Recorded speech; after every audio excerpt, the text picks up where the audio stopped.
Feels like we just did this yesterday. Tony started off. Do you? One sec, Dave. Oh, okay. Sure. First, I just came up here to talk to you guys. I wrote something, I put it together that I really just wanted to read more. I know you have a lot of questions, as many of you have hounded me pretty much daily. Edward or Texas on the hour, but I'm not going to probably get to every. I'm not going to take any questions, so hopefully I answer most of them with what I'm saying here. And if I don't answer, I'm sure we'll talk in the future. So hopefully we're going to keep it short. I think it's for multiple reasons. One, I think it's in the best interest of our team. But we'll leave it at that. So I'm just going to read this, and hopefully you can just stay with me. I don't think it'll be too long.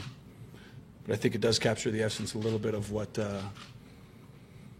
your mindset is throughout all this, and our football team and the situation. So here we go.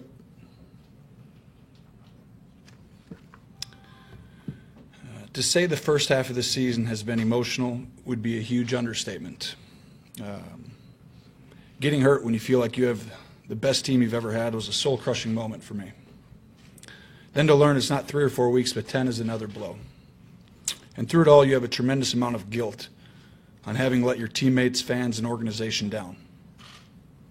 After all, they were depending on you to bring them a championship. That's what quarterbacks are supposed to do. That's how we're judged. I loved that. I still do. But then here you are, sidelined, without any real ability to help your teammates win on the field.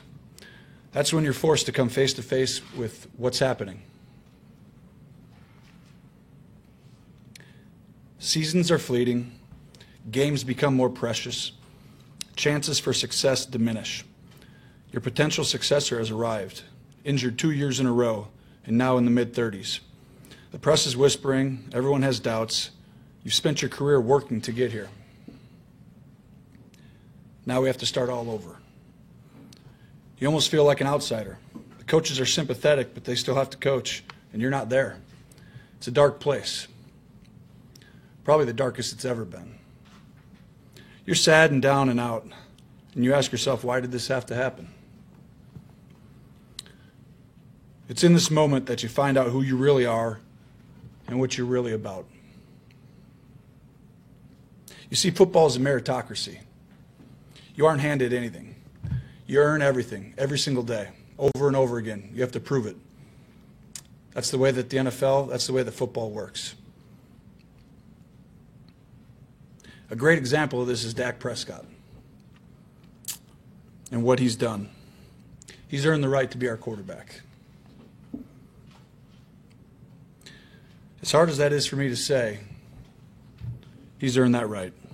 He's guided our team to an 8-1 record, and that's hard to do.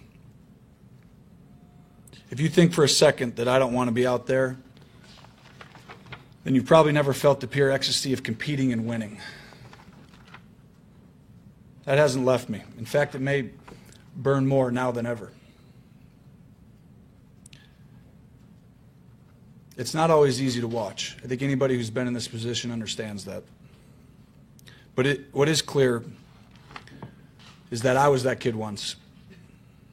Stepping in, having to prove yourself. I remember the feeling like it was yesterday. It really is an incredible time in your life.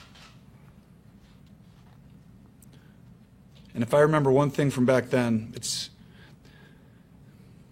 the people that helped me along when I was young. And if I can be that to Dak, I've tried to be, and I will be going forward. I think you all know something magical is happening to our team. I'm not going to allow this situation to negatively affect Dak or this football team by becoming a constant distraction. I think Dak knows that I have his back, and I think I know that he has mine. Ultimately, it's about the team. It's what we've preached our entire lives. I can remember when I was a kid just starting out and wanting to be a part of something bigger than myself. For every high school kid out there or college player, there's greatness in being the kind of teammate who truly wants to be part of a team. Everyone wants to be the reason they're winning or losing. Every single one of us wants to be that person.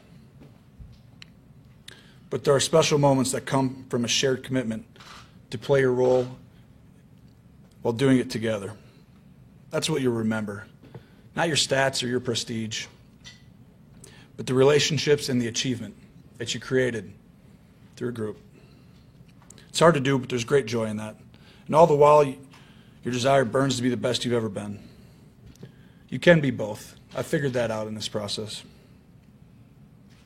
It's what separates sports from everything else. It's why we love it. It's why we trust it. It's why I still want to play and compete. Lastly, I just want to leave you with something I've learned in this process as well. You know, I feel like we all have two battles or two enemies going on. One with the man across from you. The second is with the man inside of you. I think once you control the one inside of you, the one across from you really doesn't matter. And I think that's what we're all trying to do. Thank you, guys. Appreciate it.